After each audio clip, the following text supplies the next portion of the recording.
Hello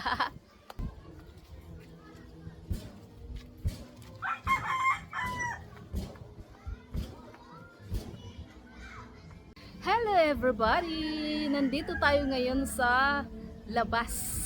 Dahil wala tayo sa loob. Joke.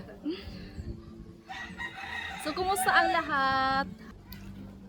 Nga pala, ang life natin ay napakaikli. Kaya wag nating hayaan na tirahan ng ating mga puso ng puot o galit. Kung mayroon man, kasi ang sarap sa pakiramdam ng wala kang kaaway, ang sarap ng pakiramdam na walang may galit sa'yo. Kaya, wag nating sasayangin ang ating buhay dito sa mundo. Wag natin,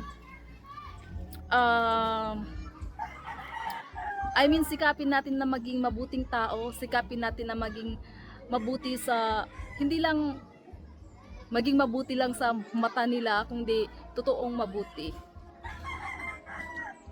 Wag nating sayangin ang araw-araw, i-enjoy natin ang bawat oras, bawat minuto na pananatili natin dito sa mundo dahil yung pag-visit natin dito sa mundo ay isa lang.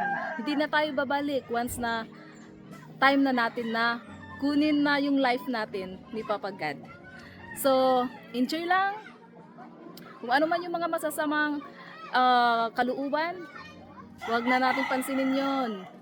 Kumbaga, stay happy lang tayo, stay positive. At kung mayroon man tayo may mga galit sa atin, or may mga yung may mga kaaway or whatever, patawaran. Loading. Pasensya na, loading si Inday. Magpatawaran. Sikapin na maging masaya sa araw-araw ng buhay natin dito sa mundo. Laging magpasalamat kung anong mayroon tayo. Laging makontento kung anong mayroon. At huwag tayong maging gahaman. At huwag tayong maging mapagmataas. Dahil kung gaano kataas ang iniisip mo, gaano kataas yung lipad mo, ganon din ka taas yung babagsakan mo. Ganon yon. Kaya, stay positive lang sa life and be happy as always. So, hanggang dito na lang muna ang video natin. Maraming salamat sa inyong walang sawang panunood at suporta. Diyan lang kayo. Dito lang din ako. Bye!